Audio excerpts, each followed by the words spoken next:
안녕하세요. 30대 중반 애청자 여성이 사연 보내드립니다. 사연을 시작하기에 앞서서 다른 애청자 여러분들께 솔직한 고백의 말씀을 드리자면, 전 불과 몇 년 전까지만 해도 제가 결혼과 관련된 기상천외한 이야기들을 향해 지금처럼 큰 관심을 갖게 되리라고는 꿈에도 상상하지 못했었어요.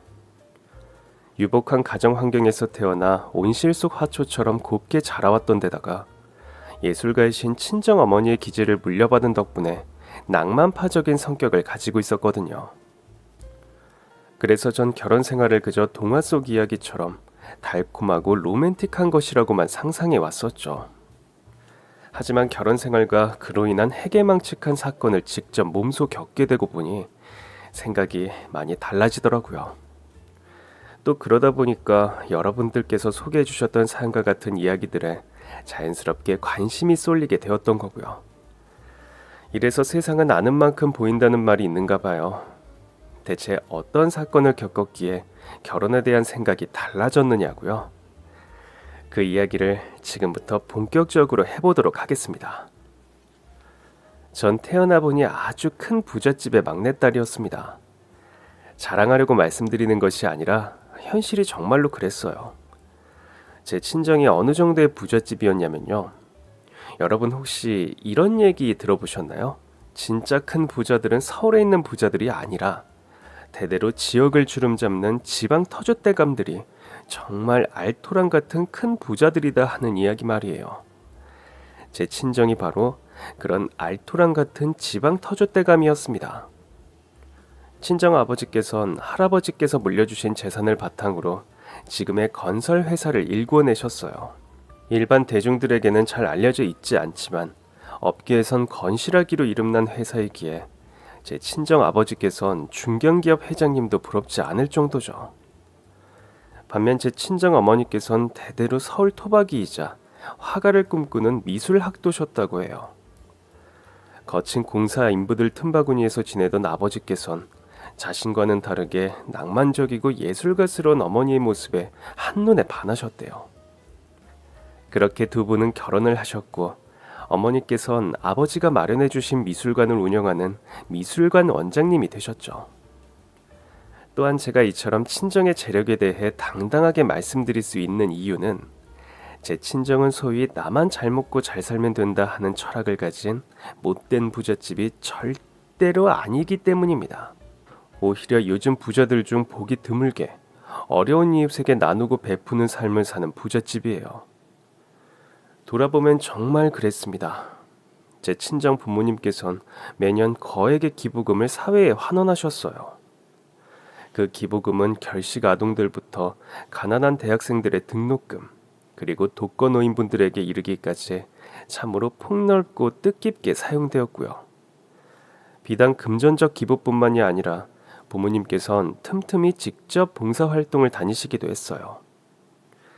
지금에서야 제 친정 부모님의 선행을 자랑스럽게 얘기할 수 있지만 어릴 땐 부모님이 잘 이해가 가지 않았던 적도 솔직히 많았습니다. 아빠가 힘들게 벌어온 돈을 왜 엄한 남들에게 퍼다가 주는지, 엄마랑 아빠는 친구들이랑 놀고 싶어하는 내 손을 이끌고 왜 봉사활동을 다니시는지, 당시 유치원생이었던 저로선 쉽게 이해할 수 있는 일은 아니었으니까요. 그래서 하루는 어머니에게 투정을 부렸던 적도 있었습니다.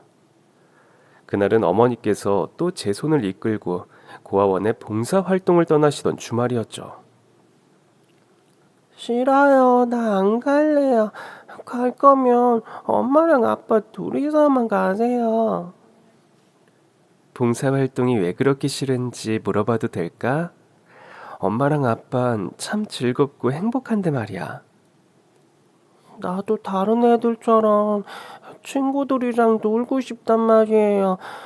근데 엄마가 자꾸 주말마다 억지로 날 끌고 다니니까 애들이 나 이상하게 생각해요. 제가 부잣집 딸이라서 자기들이랑 안 놀아주는 거라면서요. 어머, 그랬구나. 우리 희진이 속이 많이 상했었겠구나. 전 그러면 앞으로는 봉사활동 따라다니지 않아도 좋아. 하지만 엄마가 우리 희진이한테 꼭 알려주고 싶은 게 있는데, 마지막이다 생각하고 오늘 딱 하루만 같이 가보면 어떨까? 알려주고 싶은 거요? 그게 뭔데요? 세상엔 돈으로 채울 수 없는 것들이 있어. 풍요로운 마음이 바로 그렇단다. 희진이도 한번 생각해 보렴. 매일 좋은 옷을 입고 매일 맛있는 음식을 먹는다고 해서 영원히 행복할 수 있을까? 아니요. 옷은 금방 질리고 맛있는 음식도 맨날 먹으면 금방 물려버릴 것 같아요. 그렇지? 하지만 진짜 행복은 달라. 진짜 행복이란 아무리 누리고 또 누려도 질리거나 물리기는커녕 오히려 영원할 수 있단다. 그럼 그 행복은 어디 가면 살 수 있을까? 치, 행복을 어디 가서 사요? 그런 거 파는 가게는 없는데. 엄마 말이 바로 그거야. 행복이란 돈 주고 사는 것이 아니라 삶의 보람을 통해서 스스로 발견하는 거야. 엄마랑 아빠는 우리보다 조금 어려운 이웃들을 보살피는 삶을 통해서 그 행복을 찾게 되었고, 그래서 그 행복을 우리 희진이에게도 똑같이 물려주고 싶어. 물론 지금은 그때 어머니께서 하셨던 말씀이 어떤 뜻이었는지를 확실하게 이해할 수 있습니다만, 당시 유치원생이었던 제가 뭘 이해할 수 있었겠어요. 그래서 전 하는 수 없이 일단 부모님의 손을 붙잡고 고아원으로 봉사활동을 나가게 되었는데요. 머리로는 이해할 수 없었던 것이 부모님과 함께 봉사활동을 하면서 마음으로 느껴지더라고요. 그 깨우침은 제 또래 어느 남자아이의 선물로부터 시작되었습니다.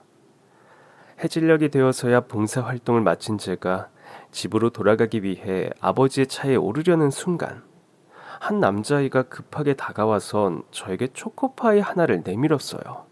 그 아이는 고맙다는 말과 함께 초코파이를 내밀며 세상 누구보다도 환한 미소를 제게 지어주었고, 저는 그 아이의 초코파이를 받아들며 마음 한켠에 일렁이는 뜨거운 파도를 느꼈어요.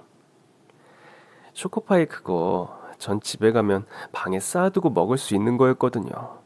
하지만 그 아이에겐 그 초코파이가 자신이 가지고 있는 간식거리의 전부였을 거라고요. 그래서 전 솔직히 부끄러웠어요. 너에겐 무엇보다 소중할 초코파이를 받을 만큼 내가 오늘 대단한 일을 한 건가 싶은 생각 때문이었죠. 그런데 그 녀석의 한마디가 절 행복의 길로 인도했습니다. 오늘 많이 고마웠어. 찾아와줘서 고마웠고 같이 놀아줘서 너무 재미있었어. 덕분에 오늘이 내가 태어난 이후로 제일 행복한 날이 된 것 같아. 나 오늘을 영원히 잊지 않을게. 우리 또 보자. 내 작은 발걸음 하나가 누군가에겐 영원히 잊지 않을 하루가 된다는 것. 그 말에 전 이루 형언할 수 없는 행복을 느꼈어요. 네, 맞습니다. 나누고 베푸는 삶의 행복이란 바로 그런 거였더라고요. 남을 행복하게 만들어주기 위해서가 아니라 나 스스로 행복해지기 위한 것이었죠. 그렇게 전 친정 부모님처럼 나누고 베푸는 어른이 꼭 되어야겠다며 다짐했고, 패션 디자이너가 되기 위해 프랑스 유학을 마치고 돌아오는 즉시 그 다짐을 실행에 옮겼습니다. 미술가가 되고 싶은 고아원 어린이들을 위한 무료 미술 수업을 시작했거든요. 그리고 바로 그곳에서 남편을 만나게 되었죠. 고아원 봉사활동으로 무료 공부방을 운영하고 있던 남편은 대학교에서 경영학을 전공했고, 저희가 처음 만났을 무렵엔 한창 회계사 시험을 준비하던 회계사 꿈나무였어요. 봉사활동이라는 공통 관심사를 가진 저희는 빠르게 가까워졌고, 오래지 않아 결혼까지 약속한 사이가 되었는데요. 서로 다른 삶을 살아온 남녀가 만나서 결혼식을 치른다는 게 제 생각처럼 행복한 과정만은 절대로 아니더라고요. 아주 격렬한 결혼 반대가 있었거든요. 그 결혼 반대는 바로 미안하지만 널 며느리로 받아들일 수가 없겠구나. 내 눈에 흙이 들어오는 한이 있더라도 이 결혼은 안 되는 결혼이니 더는 아무 말 말고 내 아들을 놓아주었으면 좋겠다. 외람되지만 어머님께서 절 반대하시는 이유를 말씀해 주실 수 있을까요? 아무래도 이유를 말씀해 주시면 제가 열심히 노력해서 어머님 마음에 들도록 한번 고쳐볼게요. 에휴, 세상엔 노력으로 안 되는 일도 있는 법이야. 더군다나 내가 결혼을 반대하는 이유는 네가 마음에 들지 않기 때문이 아닌데 그걸 어떻게 네가 노력한다고 고쳐질 수가 있겠니? 안 그래? 어머님, 혹시 양가의 경제적 격차 때문에 이러시는 건가요? 그래, 맞아. 그래서 반대하는 거야. 듣자니 자네 본가가 으리으리한 부잣집이라면서 그런 귀한 집 여식이 우리처럼 어려운 집에 시집을 오면 너희 결혼 생활이 행복할 수 있을 것 같아?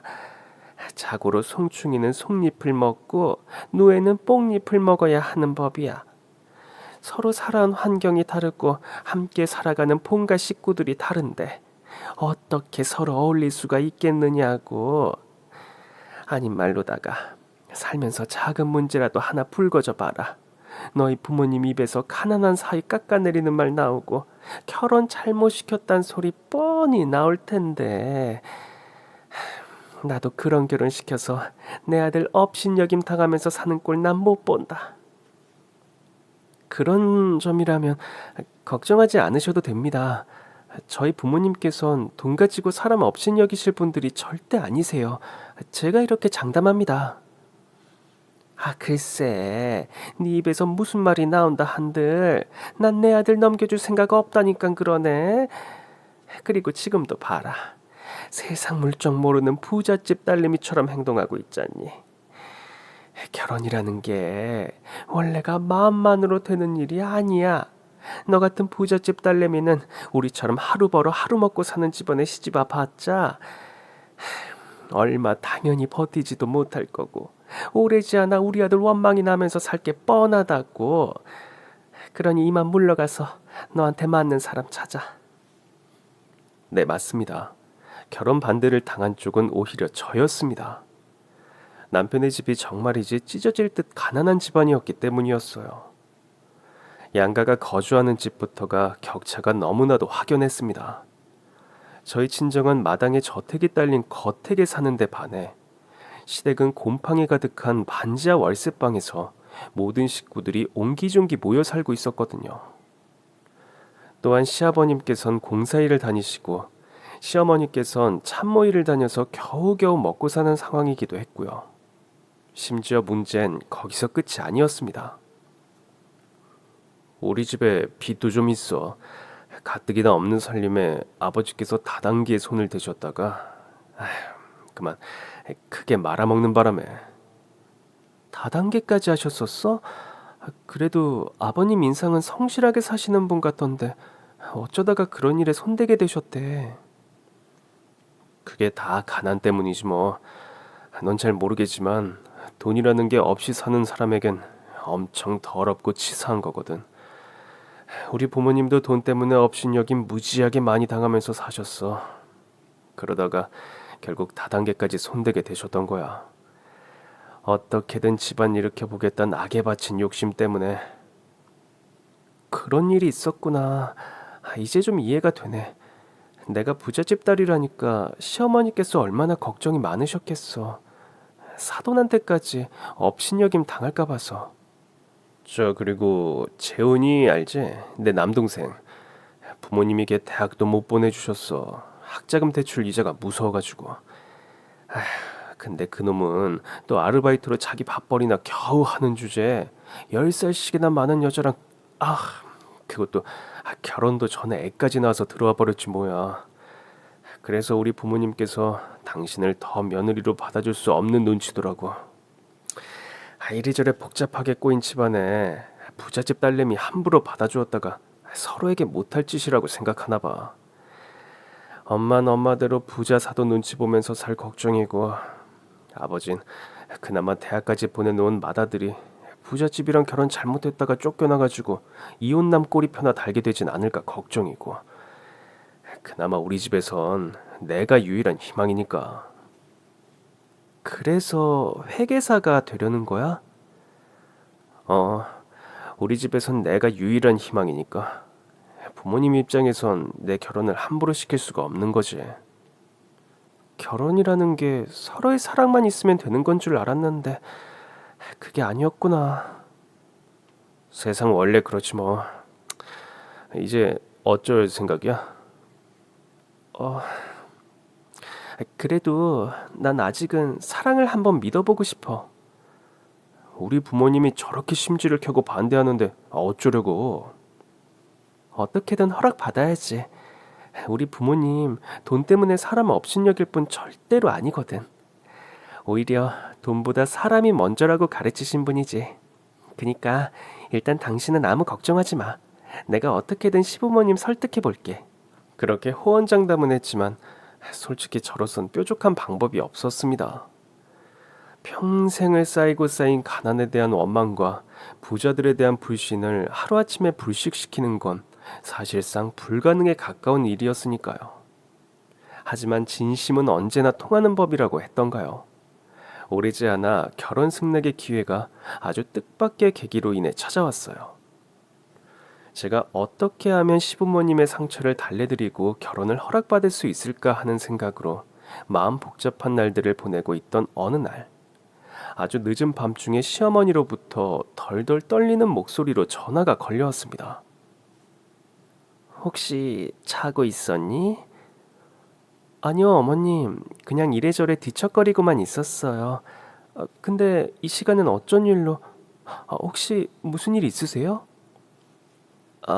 그게 그러니까 내 입에서 이런 얘기 나오는 게 참 염치가 없지만서도 당장 급하게 생각나는 사람이 너밖엔 없어서 혹시 지금 좀 와줄 수 있겠니? 여기 병원 응급실이야.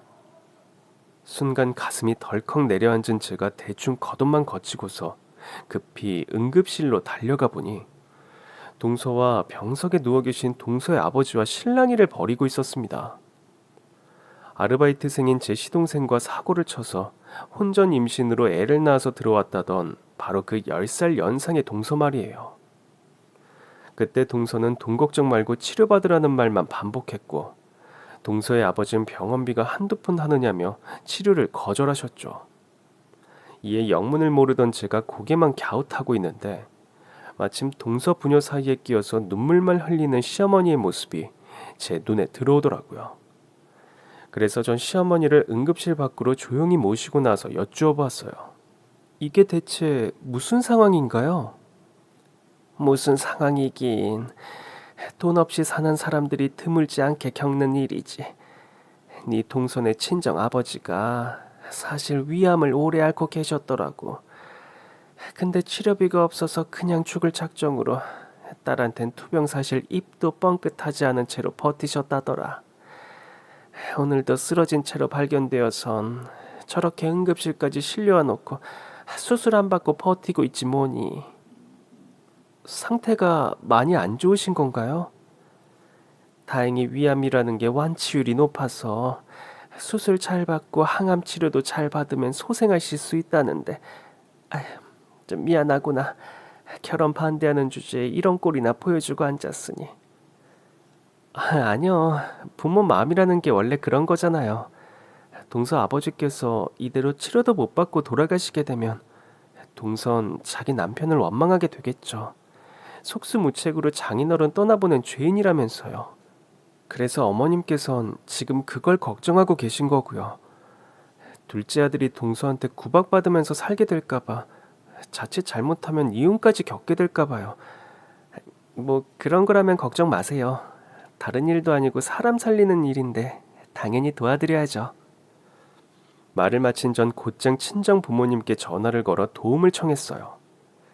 친정 부모님께선 감사하게도 지인들을 총동원해 암 전문 병원 입원 자리를 잡아주셨고 동서의 아버지는 날이 밝자마자 암 전문 병원으로 이송되어 치료를 시작하셨죠. 또한 전액 무상 치료도 지원받을 수 있도록 조치되었고요. 동서의 아버지가 이송된 암 전문 병원에 저희 부모님께서 오랜 시간 기부금을 내오고 계셨던 덕분이었죠. 물론 전 그러니까 동서 아버지의 치료비를 핑계로 결혼을 받아낼 생각은 추호도 없었습니다. 다만 소위 돈 있는 사람들이 꼭 나쁜 사람들인 것만은 아니라는 사실을 시부모님께 보여드리고 싶었을 뿐이었죠. 다행스럽게도 시부모님께선 그런 제 마음을 이해해 주셨고 비로소 결혼 허락을 받기 위한 제 진심을 말씀드릴 기회가 저에게 주어졌습니다. 두 분께서 무슨 걱정 때문에 저희의 결혼을 반대하고 계신지 충분히 이해합니다. 하지만 저희 부모님께선 돈으로 사람 업신여기실 분들이 절대로 아니에요. 그런 부모님의 딸인 저 또한 마찬가지고요. 그래서 생각해 봤는데요. 이렇게 해보면 어떨까요? 뭘 어떻게 해? 큰아드님 말론 자기가 집안의 유일한 희망이라고 하더라고요. 대한민국에서 제일 인정받는 직업인 회계사가 되어서 부모님 호강도 시켜드리고 누구한테도 쉽게 업신여김 당하지 않는 모습 보여드리면서 두 분 평생의 한도 풀어드리고 싶다면서요. 그러니까 그 꿈을 위해서 제가 남편을 내조해 보겠습니다. 어지간한 각오 아니면 나서거라. 듣지 않니 회계사 시험이라는 게 엄청 어려운 시험이라고도 하고 같은 여자로서 충고 하나 하자면 지압이 내조하는 일이 말처럼 쉬운 일도 아니야. 네, 잘 알고 있어요. 다른 사람을 위해 헌신한다는 건 절대로 쉬운 일이 아니죠. 하지만 전 지금껏 나누고 베푸는 삶을 실천하며 살아왔거든요. 그래서 자신 있습니다. 아드님의 꿈을 꼭 이루어 드리겠습니다. 누구도 함부로 무시하지 못할 번듯한 사내로 만들어 낼게요. 이렇게 약속드립니다. 그 말에 시부모님께선 마침내 마음을 여셨고 저와 남편은 결혼식을 올리며 부부의 연을 정식으로 맺게 되었어요. 이후 남편은 제 내조 덕분에 시험에 떡하니 합격해 번듯한 회계사가 되었고요. 또한 동서의 아버지가 위암 완치 판정도 받으면서 전 그야말로 시댁의 은인이 되었습니다. 시부모님은 절 참 많이 아껴주셨고 특히나 동서는 제 말 한마디면 꿈뻑 죽을 정도로 늘 고마워하면서 지냈죠. 동서에게 전 아버지의 생명의 은인이었으니까요. 정말 이제 더할 나위 없이 행복하기만 한 날들이었습니다. 하지만 그때 전 몰랐습니다. 오래지 않아 제 삶을 송두리째 뒤흔들어 놓을 먹구름이 조금씩 다가오고 있다는 사실을. 제가 5살 된 딸과 3살 난 아들의 엄마가 되었을 무렵의 일이었습니다. 당시 친정 아버지께서는 연세가 많이 드셨던 탓에 건설회사 대표 자리에서 은퇴를 맞이하게 되었는데요. 아버지께서는 참으로 자신다운 선택을 내리셨어요. 우리 회사 대표 자리를 너와 네 오빠한테 물려주지 않으려고 하는데 너희들 어떻게 생각하니? 점 찍어둔 사람은 있으시고요? 당연히 있고 말고 우리 회사 말단 신입사원부터 시작해서 이사 자리까지 올라온 젊은 인재가 하나 있어. 능력도 원체 높은 데다가 건설업 제일 밑바닥부터 잔뼈가 굵었으니 아무래도 믿고 맡길만 할 거다. 잘 생각하셨어요.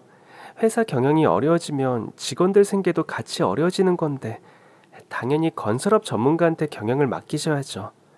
저는 패션 디자인 전공이고 오빠는 컴퓨터 프로그래밍 전공이라서 사실 둘 다 건설업 잘 모르잖아요. 하다못해 경영학을 배운 것도 아니고요. 그렇게 아버지께선 회사 대표 지감을 능력 있는 전문가에게 맡기셨지만 그 와중에도 부모는 부모셨던 모양이더라고요. 아버지께서 가지고 계신 회사 지분의 일부를 팔아서 저와 오빠에게 반씩 미리 상속해 주셨어요. 저와 오빠는 그런 아버지의 마음을 감사하게 받아들였는데요. 막상 하루아침에 큰 돈이 생기다 보니 이걸 어떻게 써야 할 줄을 모르겠더라고요. 마침 프로그래머인 친정오빠가 먼저 창업을 결심했어요. 이에 전 친정아버지께서 미리 상속해 주신 돈의 일부를 오빠의 회사에 투자하고 30억 원어치 양도성 예금 증서를 받아 안방 금고에 안전하게 잘 넣어두었죠. 그러고 보니 문득 이런 생각이 들더라고요. 오빠도 창업을 하고 남편도 회계사로 자리를 잡았는데 이젠 난 뭘 해야 하지? 하는 생각 말이에요. 이에 저는 오랜 꿈이었던 패션 디자이너의 길을 본격적으로 걷겠다고 결심했습니다. 그리곤 곧장 부티크 의상실을 오픈하기 위한 준비를 시작했죠. 이처럼 여러 상황들이 며칠 사이에 숨가쁘게 돌아가게 되다 보니 두 아이를 제가 직접 돌볼 여력이 없더라고요. 제가 본격적으로 부티크 의상실을 운영하게 되면 집안 살림살이를 누가 해야 할지도 걱정이었고요. 가뜩이나 남편은 회계사 일로 무지하게 바쁜 상황이었어요. 그렇게 전 고심 끝에 육아와 살림살이를 대신 도맡아줄 가사 도우미를 구하게 되었는데요. 이런 제 사정을 잘 알고 있던 동서가 먼저 제안을 해오더라고요. 제 지인 중에 베이비시터 출신 가사 도우미가 한 분 계신데 추천해 드릴까요, 형님? 베이비시터 출신 가사 도우미라는 말에 솔깃한 전 되물었습니다. 베이비시터 출신이시라고요? 주변에 그런 분이 계세요? 네, 저희 친정이랑 시댁처럼 어려운 환경에서 자란 분이라 이런저런 일 참 많이도 하셨대요.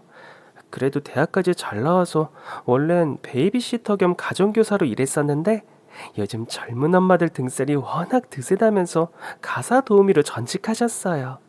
차라리 나이 많은 어르신들 살림살이 대신 살아주는 가사 도우미가 훨씬 낫겠다면서요.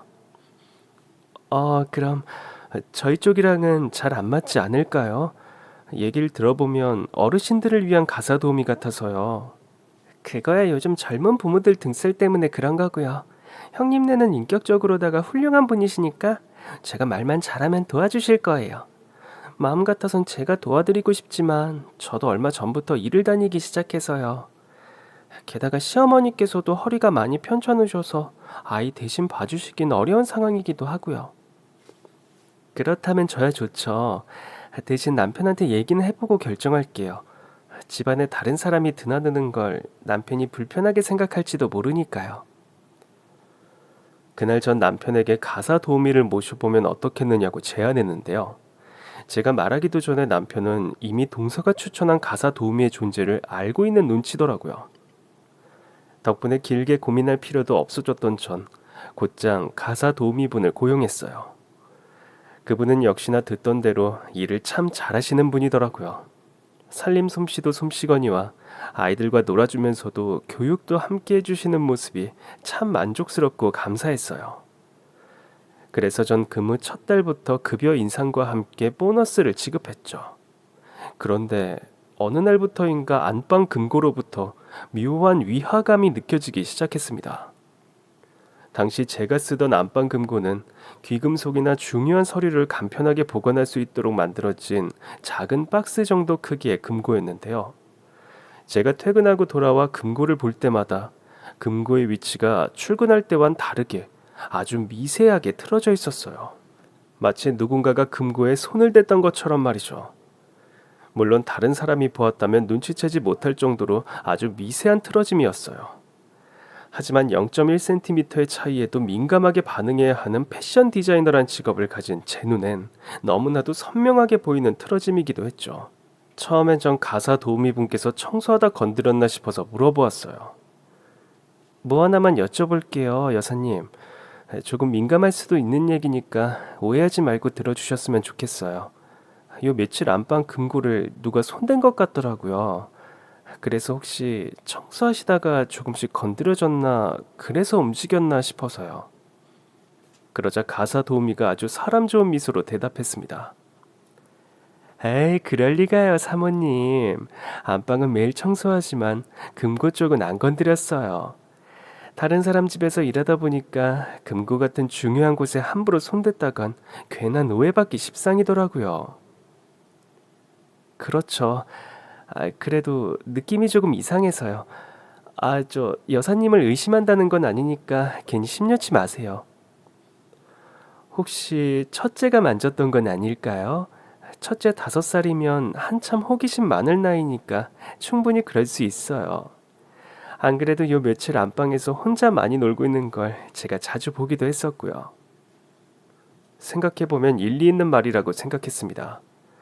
저도 첫째 아이 나이던 시절을 돌아보면 부모님의 금고에 뭐가 들었나 궁금해서 건드렸다가 꾸지람을 들었던 적이 종종 있었으니까요. 그래서 전 별다른 걱정 없이 금고 비밀번호만 바꾸어 놓았죠. 금고의 비밀번호 버튼 중에 제가 자주 누르는 버튼에만 손때가 많이 타 있었기에 아무리 첫째가 5살이라고 해도 손때 묻는 버튼만 마구 누르다 보면 우연찮게도 열리게 되어버릴 우려가 있었거든요. 아무튼 그렇게 금고 비밀번호를 바꾸어 놓은 전 한시름 덜었는데요. 그로부터 며칠 뒤 제가 부티크 의상실 창업을 위한 중요 서류를 금고에 넣어둔 걸 깜빡하고 출근했던 날, 급하게 서류를 챙기러 집으로 돌아온 전 안방 문 너머로 들려오는 추악한 목소리를 듣게 되고야 말았습니다. 이거 들키면 우리 다 죽는 거야. 조심해서 만져. 괜찮아. 내가 애들 핑계 대면서 잘 둘러대서 의심 다 풀어놨어. 근데 이거 왜 이렇게 안 열려? 비밀번호 바뀐 모양인데? 그러지 말고 잘해봐. 비밀번호 버튼 중에 손때 묻은 숫자들만 잘 조합해보면 열릴 거야. 벌써 며칠째 안 열리고 있잖아. 이거 분명 주인년이 비밀번호 바꿔놓은 거 분명해. 그럼 이제 우리 어떡해?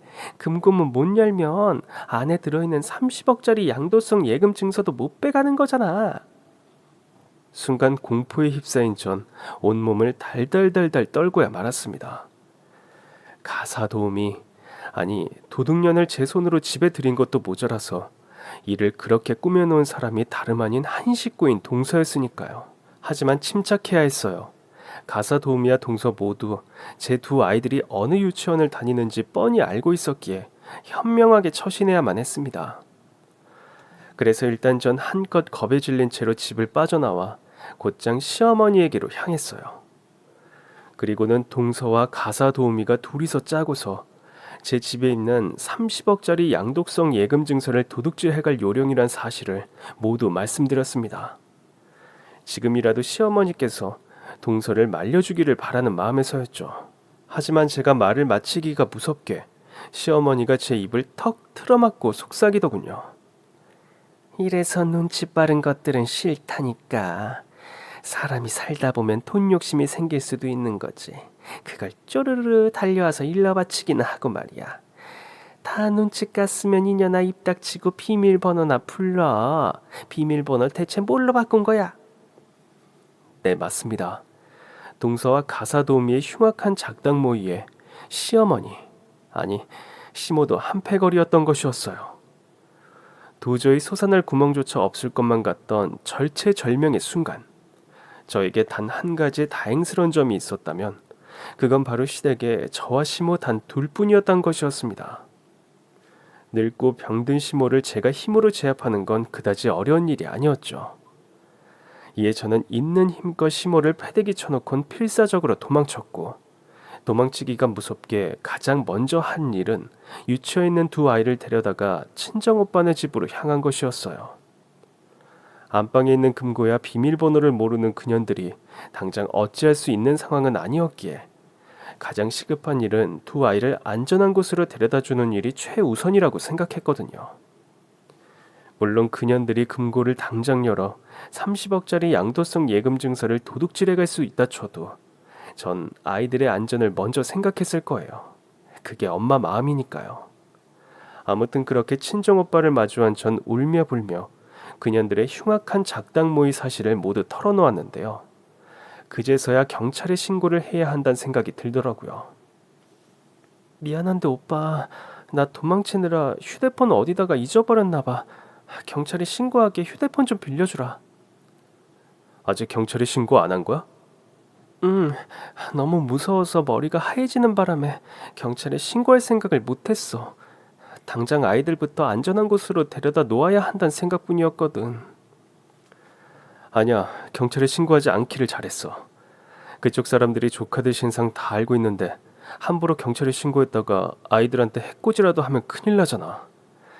당장 그년들 감옥에 쳐넣을 수 있으면 또 모르겠지만 경찰이 수사하는 동안 조카들이 위험에 노출될 수밖에 없으니까 일단 대책을 마련해 놓은 다음에 경찰엔 그때 신고하는 게 좋을 것 같아. 그렇게 친정오빠는 저와 함께 저희 집으로 향했어요. 모든 작당 모의를 알아버린 제 안전 또한 보장할 수 없었기에 금고와 짐을 챙겨서 안전한 곳으로 임시로나마 거처를 옮겨두기 위해서였죠. 그년들이 알 수 없는 안전한 거처로 말이에요. 그런데 집에 도착해보니 남편이 한껏 초조한 모습으로 거실을 서성이고 있더라고요. 당신이 이 시간에 어떻게 집에 있어? 회사 근무 시간이잖아. 갑자기 엄마한테 전화가 와서 얼른 집에 가보라길래 난 당신한테 무슨 일 생긴 줄 알고 급하게 왔지. 근데 왜 이렇게 전화를 안 받아? 휴대폰 잃어버렸으니까. 근데 어머님이 진짜 아무 말 안 한 거야? 그냥 집에 가보라고만 했어?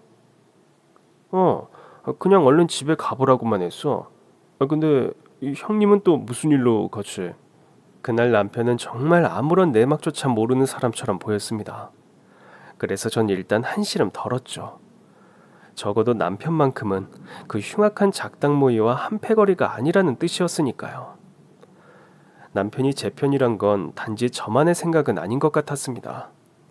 제가 그년들의 작당모이 이야기를 남편에게 털어놓자 남편이 제일 먼저 한 일은 제가 당분간 머물 거처로 금고와 짐을 옮겨준 것이었어요.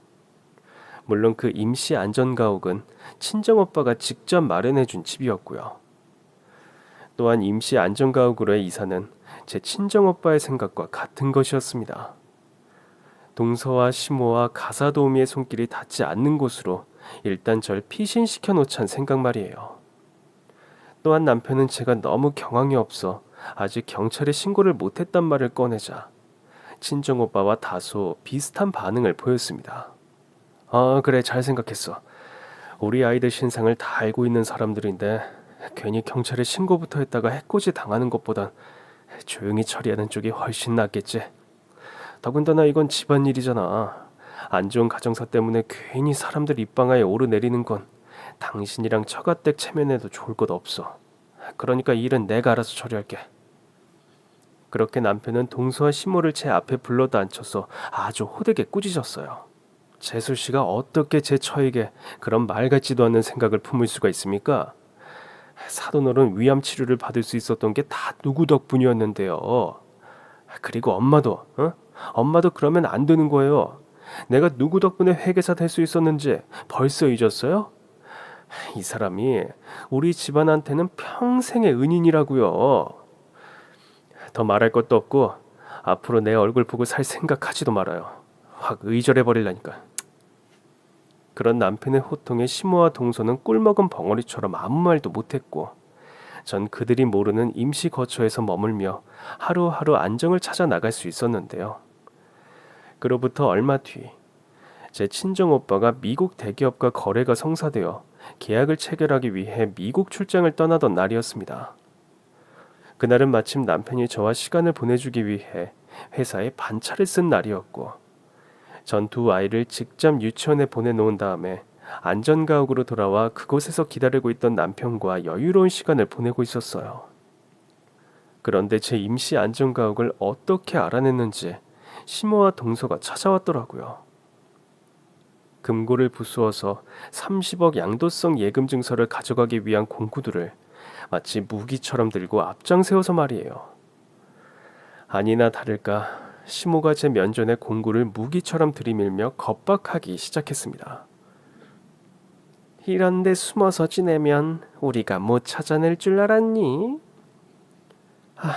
정말 끈질기시네요. 왜요? 그거로 저 때리고 양도성 예금 증서 가져가시게요? 왜? 우리가 못할 것 같아?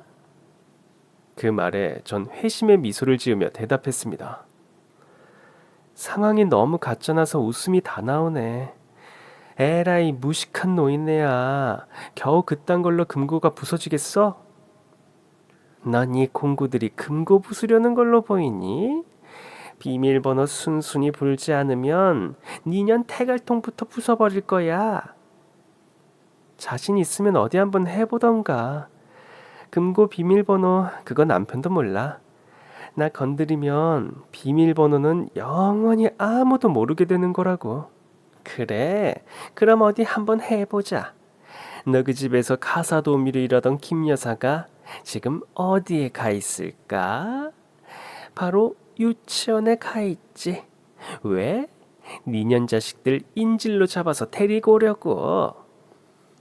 그 말에 전 또 한 번 회심의 미소를 지으며 대답했어요. 조금 이상하다고 생각하지 않아? 내가 무기까지 들고 있는 당신들이랑 왜 맨손으로 굳이 말을 섞고 있는 걸까? 도망쳐도 모자랄 판에. 나 지금 일부러 시간 끌고 있는 거잖아. 하는 순간 정장 차림의 사내들이 우르르 달려들었습니다. 그런데 정장 차림의 사내들에게 주범으로 지목되어 제일 먼저 제압된 사람은 시모도 동서도 아닌 바로 제 남편이었습니다. 이에 당황한 남편이 제게 외쳤어요. 아니 여보, 이 사람들 당신이 부른 사람들이야? 뭘 단단하게 오해한 모양인데 이 남자들한테 설명 좀 해줘. 응? 나는 아무 잘못 없어. 그저 당신 곁을 지키고 있었을 뿐이라고. 지랄하고 자빠졌네. 뭐? 당신 지금 뭐라 그랬어? 너 대학 다닐 때 전공이 경영학이 아니라 혹시 연극영화과였니? 세상 내 편인 척, 든든한 남편인 척 연기가 아주 제대로더라. 하마터면 깜빡 넘어갈 뻔했을 만큼 이 모든 작당 모의의 주동자가 바로 너라는 거 내가 모를 것 같아? 제가 그렇게 외치는 찰나 경찰들이 우르르 도착했습니다. 이에 정장 차림의 사내들이 경찰들에게 휴대폰 동영상을 보여주었고 경찰은 남편과 시모 그리고 동서 모두의 손에 수갑을 채웠죠. 동시에 제 아이들을 잡으러 갔다던 가사 도우미 또한 검은 정장 사내들의 손에 붙들린 채로 잡혀와 경찰에게 인계되어 수갑을 차게 되고야 말았죠. 물론 제 아이들은 둘 다 모두 안전했고요. 여보, 진짜 왜 이래? 나는 아무 잘못 없다니까. 잘못이 없기는 증거까지 버젓이 있으니까 제일 먼저 제압되고 수갑도 제일 먼저 찬 거지. 우리 오빠가 마련해준 대책이 안전가옥 하나뿐이었는 줄 알아? 보안업체 사장님도 소개시켜줬어. 네, 맞습니다. 친정오빠는 저와 두 아이를 위한 안전가옥을 마련해주면서 보안업체 사장님 또한 함께 소개시켜 주었어요. 그리고 그 보안업체 사장님의 정체는 김희진 씨? 너 진짜 희진이 맞구나. 형님 통해서 이야기는 많이 들었었는데 이렇게 다시 만나게 되네. 혹시 저를 아시나요? 왜? 나 고아원에서 지낼 때 너가 부모님이랑 형님이랑 가끔 봉사활동 왔었잖아.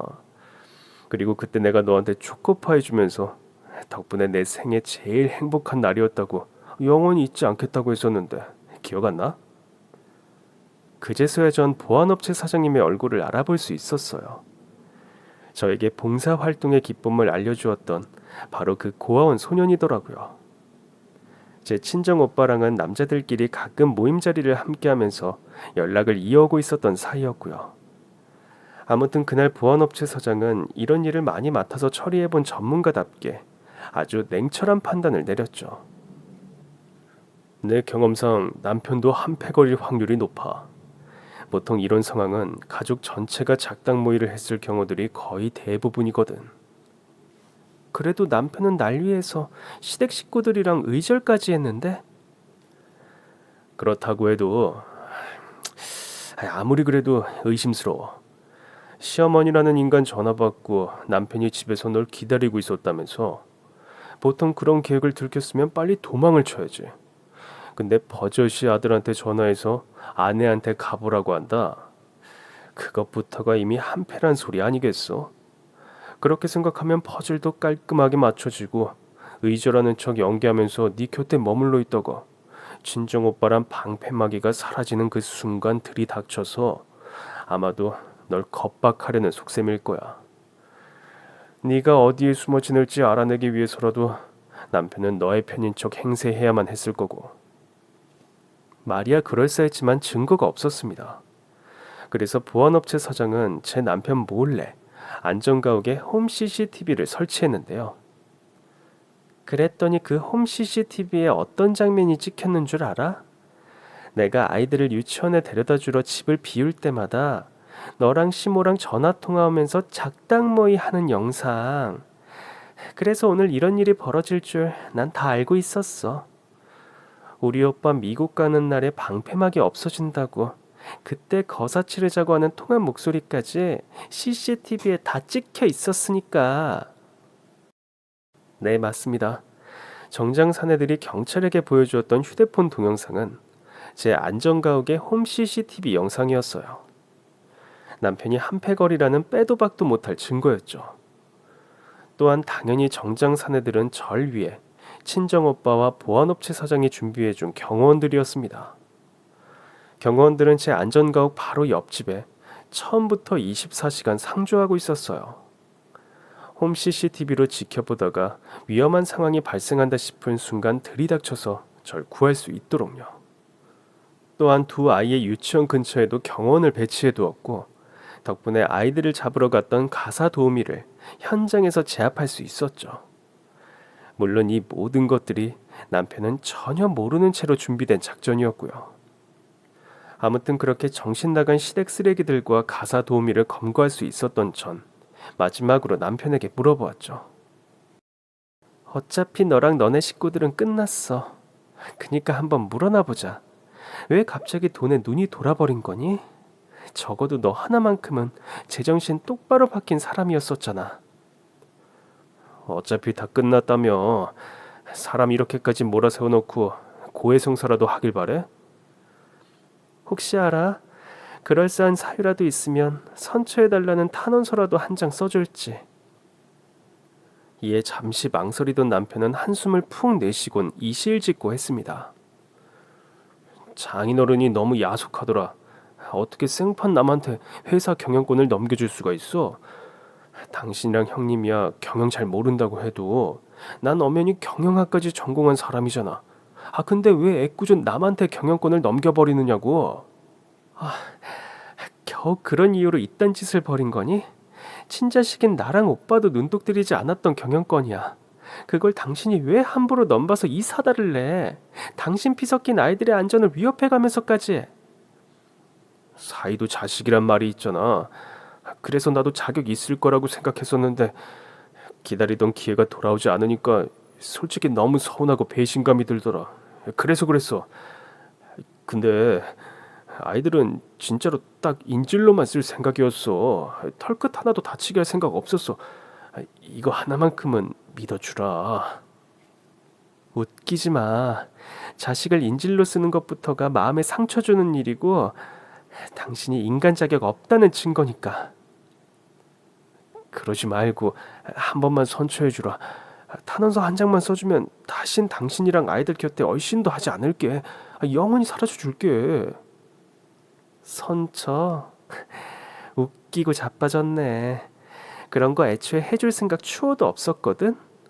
정선처를 받고 싶으면 지옥까지 떨어져서 저승사자한테 빌어. 이 버러지만도 못한 자식아.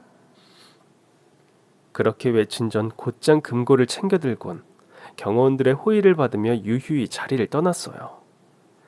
남편과 시모와 동서는 그야말로 눈물 콧물 오열을 해가며 절 붙들고 늘어졌지만 경찰과 경호원들에게 팔이 비틀려 제압이나 당했을 뿐 그 길로 경찰차를 타고 구치소로 직행했답니다.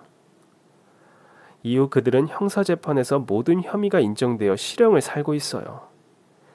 단 한 사람, 시모는 고령이라는 이유로 집행유예를 받아 교도소행은 면했지만 죄수가 된 지 아들내미 옥바라지를 하며 몸과 마음의 병 모두를 얻어 시름시름 앓다가 그만 세상을 떠나고야 말았죠. 소식을 들은 전 이런 개차반 장례식엔 어떤 사람이 오나 궁금해서 장례식 구경을 가봤는데 빈소에 정말 손님이 단 한 명도 없더라고요. 지들도 쪽팔린 줄 아는지 장례식도 3일상이 아닌 1일상으로 번갯불 콩 볶아 먹듯이 후다닥 해치워버렸고요.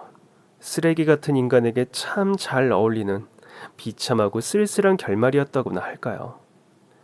한편 제 두 아이는 외할머니 외할아버지를 닮아 포근한 마음씨가 일품인 사람으로 잘 자라는 중이고요. 그리고 전 어릴 적 친구였던 보안업체 사장과 새 연애를 시작했습니다. 결혼을 약속한 진지한 만남이죠. 그 남자를 가만히 보고 있으면 너무나도 행복해서 이런 생각이 들어요. 친정 부모님께서 나누고 베푸는 삶을 살아오셨던 덕분에 내가 이렇게 좋은 남자와 인연이 될 수 있었구나. 너무 감사하다. 감사한 만큼 더 베풀면서 살아야겠다. 이처럼 전 지금 지난 상처 따위는 모두 잊고 진정한 행복을 위한 새 삶을 꿈꾸고 있어요. 이 행복, 이제 절대로 놓치지 않을 겁니다. 그럼 지금까지 제 긴 사연 들어주셔서 정말 감사합니다. 오늘도 행복한 하루 되세요.